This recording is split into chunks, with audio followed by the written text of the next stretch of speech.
sejahtera, selamat datang ke segmen Dari Hati Seorang Pendidik, sebuah ruang santai tapi penuh makna untuk sama-sama kita kongsikan pandangan dalam dunia pendidikan. Jadi pada hari ini kita akan kupas satu isu yang cukup menarik dan juga cukup dekat dengan kehidupan para pelajar.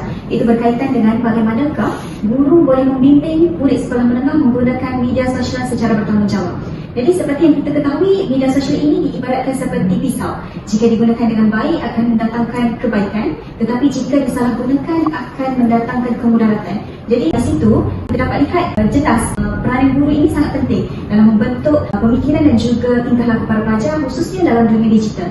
Jadi bersama saya pada hari ini terdapat 3 orang panel yang cukup hebat, datang daripada pelbagai latar belakang yang akan sama-sama duduk dan juga berbincang berkaitan dengan isu kita pada hari ini. Jadi panel pertama, saya perkenalkan Tuan Muhammad Aizat bin Muhammad Izani, Pengetua Cemerlang daripada Sekolah Menengah Sains Tunku Munawir yang berpengalaman luas dalam kepimpinan pendidikan. Apa khabar Tuan? Khabar baik. Seterusnya saya perkenalkan Puan Roshamini binti Hashim, penolong kanan Hal Ehwal Murid dari MRSM Balik Pulau yang pakar dalam pengurusan disiplin dan juga pembangunan saksi pelajar. Apa khabar Puan? Khabar baik. Ada yang terakhir, kita jemput Puan Nurbila binti Tarmizi, guru kaunselor Sekolah Tun Fatimah yang berpengalaman dalam aspek psikologi dan juga kesejahteraan emosi murid. Apa khabar Puan? Khabar baik. Jadi tanpa melengahkan masa, kita mulakan pusingan pertama dengan soalan pertama yang akan saya tujukan kepada Tuan Aizat. Jadi pada pandangan Tuan, apakah peranan guru dalam membimbing murid menggunakan media sosial secara bertanggungjawab? Baik, terima kasih Puan Moderator. Pada pandangan dan pengamatan saya, kalau kita lihat dalam dunia hari ini, media sosial ini bukan lagi sebagai satu pilihan, tetapi ini adalah satu keperluan yang perlu untuk kita urus dengan lebih baik. Untuk menjawab soalan Puan tadi, bagaimana seorang guru itu berperanan dalam membentuk satu budaya penggunaan media sosial yang lebih baik?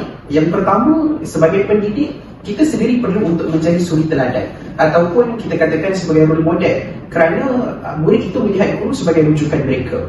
Dan kalau kita lihat sendiri pun, masa anak didik kita berada di sekolah dan berada di rumah itu berbeza.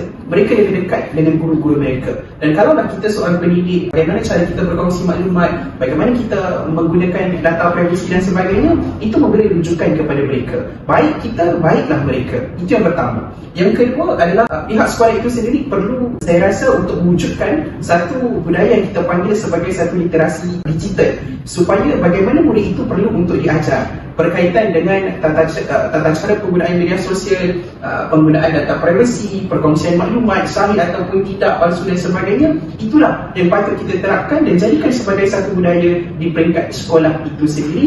Pada akhirnya kita mampu untuk membentuk satu generasi ataupun anak didik yang beretika dalam penggunaan media sosial. Itu pandangan saya. Okey, terima kasih Tuan. Kalau kita lihat pada pandangan Tuan sebentar tadi, kita dapat lihat bahawasanya guru ini bukan sahaja memainkan peranan untuk menyampaikan ilmu, tetapi turut memainkan peranan memberi contoh teladan yang baik kepada para pelajar.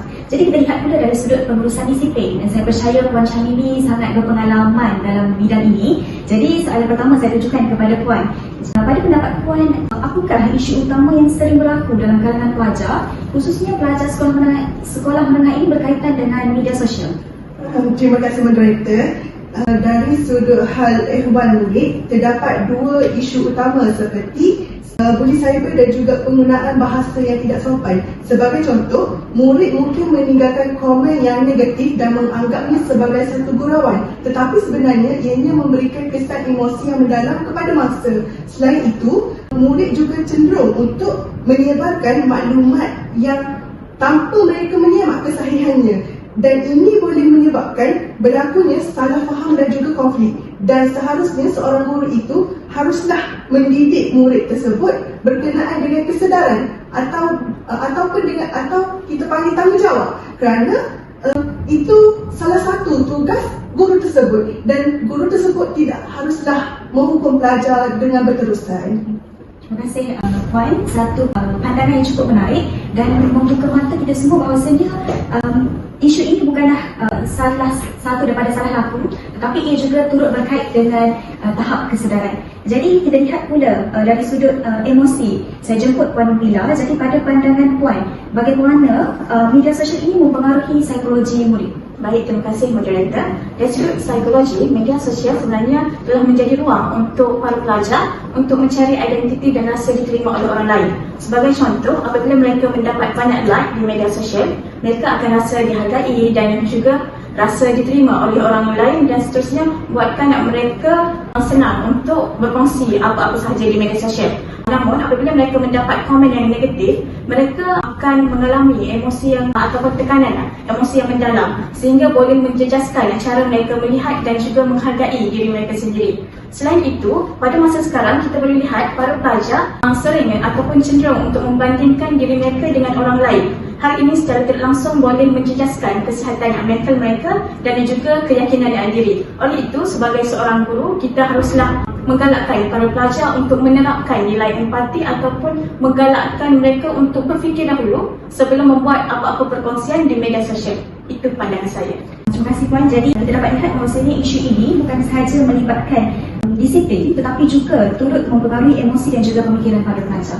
Jadi kalau berdasarkan kepada pandangan saya sendiri, guru juga boleh memainkan peranan penting dalam mengintegrasikan literasi digital dalam pengajaran dan juga pembelajaran mereka secara langsung. Sebagai contoh, guru boleh membawa isu sebenar seperti berita palsu ataupun komen negatif dalam perbincangan kelas. Jadi dengan cara ini, murid ini dapat menilai, berfikir dan juga membuat keputusan secara matang. Jadi sebelum kita teruskan pusingan kedua, kita berehat sebentar dan kita akan kembali selepas ini.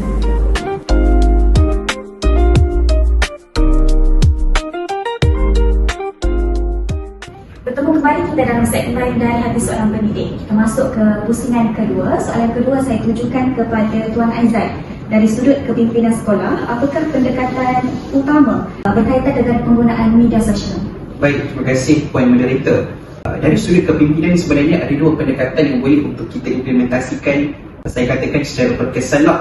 Pendekatan yang pertama adalah pihak sekolah itu sendiri perlu meletakkan satu garis panduan yang jelas berkaitan dengan penggunaan media sosial, termasuklah berkaitan etika komunikasi, penggunaan digital itu sendiri dan sebagainya.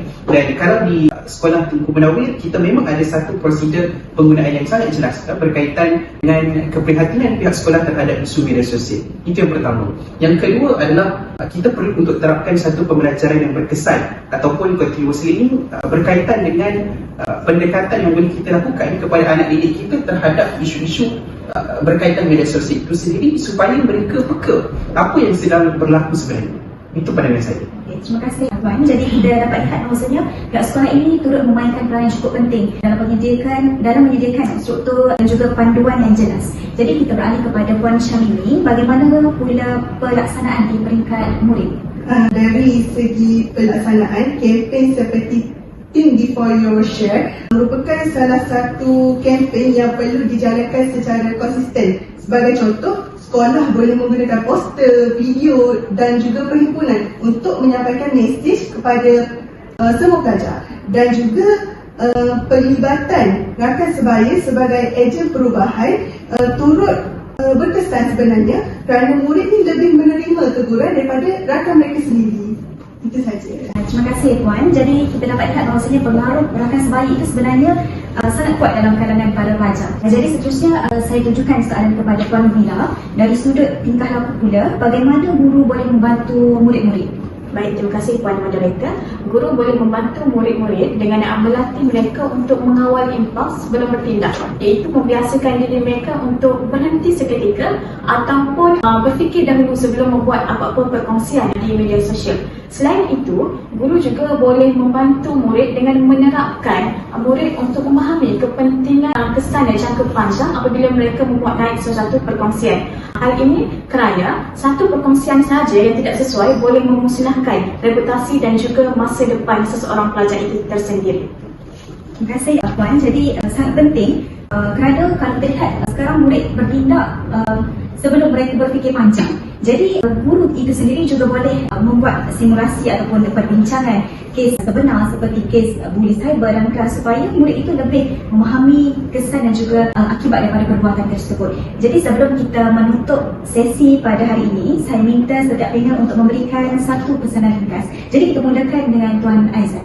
Baik, pesanan ringkas saya, jadilah seorang pendidik ataupun guru yang mampu untuk membawa satu budaya penggunaan media sosial secara beretika dalam kalangan anak didik kita semua. Bagaimana pula dengan Puan Syamini? Setiap tindakan ada akibat, fikir dahulu sebelum klik. Okey, Tuan Amila? Pesanan saya, jadilah pengguna media sosial yang bijak, bukan sekadar aktif. Okey, jadi terima kasih saya ucapkan kepada semua panel atas perkongsian yang sangat bermakna. Kesimpulannya, media sosial bukanlah musuh tetapi perlu dibimbing dengan nilai, ilmu dan juga kesedaran. Saya Nurhana Nadia binti Zakri dan juga bersama 3 orang panel dari Hati Seorang Pendidik mengucapkan terima kasih dan jumpa lagi. Assalamualaikum dan salam sejahtera.